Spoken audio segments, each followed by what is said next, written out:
What's up guys, Ben Health Fitness here. Right, let's just get into this. At the moment I'm on a mini cut and I'm going to be doing this for 3 weeks. I've completed the first week and I'm now on to the second week, just a couple days in. But what this video is actually about is about when I was bulking and when I was in a surplus. So once I'm done with this mini cut, which will probably be another 2 weeks, I'm going to go back to bulking because although it's summer, I want to gain as much as I possibly can while still maintaining leanness, hence the mini cut. But I just want to share a couple of mistakes that I was making while I was bulking and that I'm now going to improve upon and make sure that I don't make the same mistakes when I go back into my surplus. I wanted to share this because I figured it's something that a lot of people might be doing, and if I was doing it for so long, then I can't be the only person that's done it.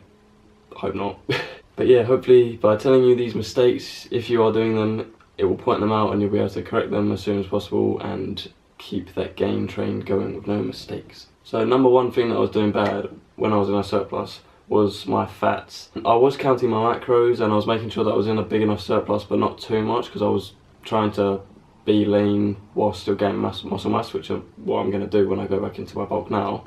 But with regards to the fat, some days I just wouldn't count it and I would only focus on my carbs and my protein. In my mind I figured as long as I'm getting enough carbs and as long as I'm getting enough protein, I'm going to be building muscle. I didn't realise how important fat was with regards to growing muscle. I didn't realise how essential it was. I was just ignoring it, thinking if I just ignore it entirely but focus on carbs and protein more, then that's going to gain me muscle. And it did, because I went through a few months of doing that and I did see progress, but by ignoring the fat entirely, I didn't realise how much of a problem that it really was. So lesson one is don't ignore your fat. Make sure that you've calculated your macros perfectly so that it's in the right ratios and you are hitting your fats. Number two, this is the second macro that I was messing up on a little bit. This was carbs. With carbs, I got it into my head, I don't even know how, but I thought that complex carbs were the only ones that were worth counting because they are considered the best carb because they're slow releasing. But similar to the fat, I wasn't counting my sugar. So let's say I had a bowl of pasta, I had some kind of sweet sauce on there that had a bit of sugar in it, and I had ketchup as well, something like that. So quite a lot of sugar from ketchup and whatever other sauce, whatever other bits that I might put on it. I wouldn't count those sugars because I didn't think that they mattered. I figured complex carbs, hey, there's 80 in this bowl of pasta, that's good, I'll put that on my macros. That's the kind of stuff that I need to measure. I didn't realise that we're having so much sugar and not even counting it, not even monitoring it, that some of it was getting stored as fat and some of it I could have used as my total carbs, but I was just ignoring it. So basically, the lesson that I learned here was that I was going over my macros with my carbs. So if you're counting carbs, make sure that you're counting your sugars as well, but make sure that you are still watching your sugars and keeping them low.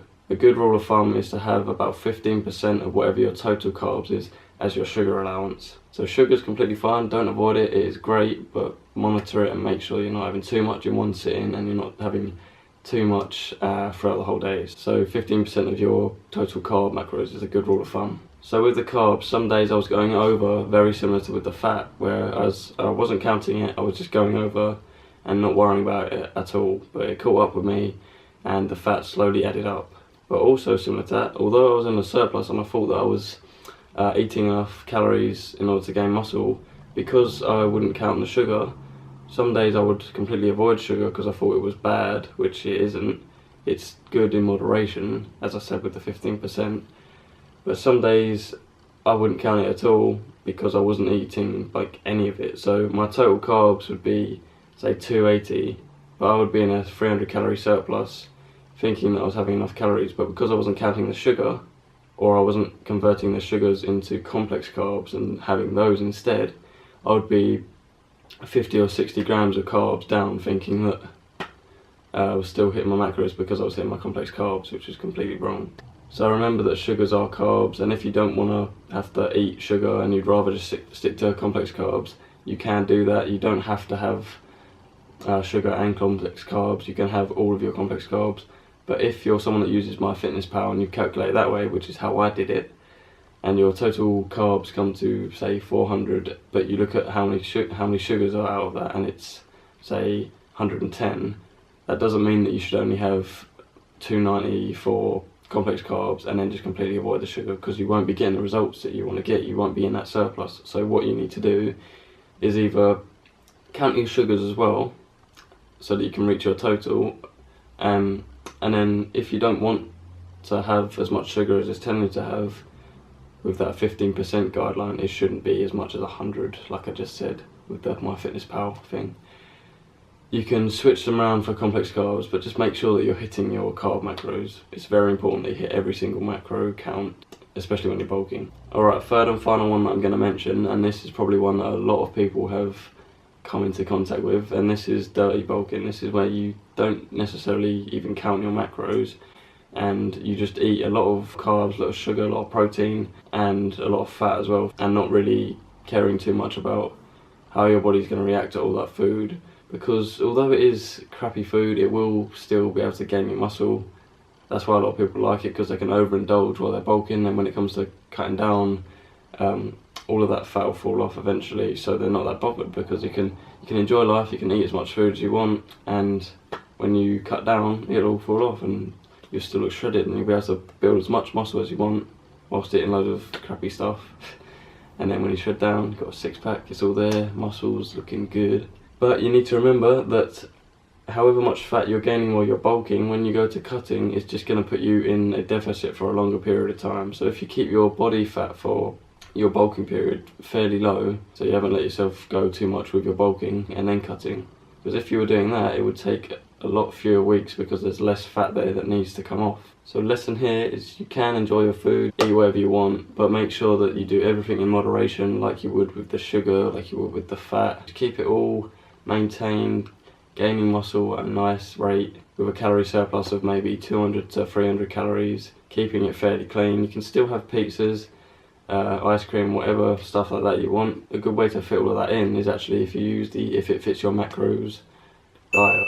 What this is where you basically can eat what you want as long as it fits within your macros. So if your ratios are all as they should be with your calorie surplus, you can fit a slice of pizza in there, you can fit a Chinese takeout here and there, maybe one day a week. You don't want to go overboard, because then your cheat day will turn into a cheat week, and then you'll just be back into that slump of being in a dirty bulk, which you don't want.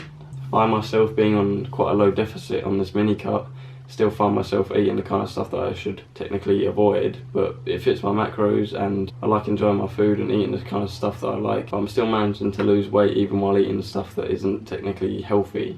So yeah, lesson here is make sure that you're doing everything properly. You know that you've got your macros in order, you're counting them fairly closely, but you don't have to eat loads of crap that you don't want to eat, like brown rice every frickin' day. You can eat pizzas as long as it's in moderation and it fits your macros. So that's it for today, guys. I hope you learned something from here.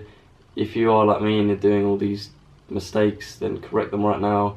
That's what I've been doing, and it's started to work for me even with just a couple of weeks on this cut.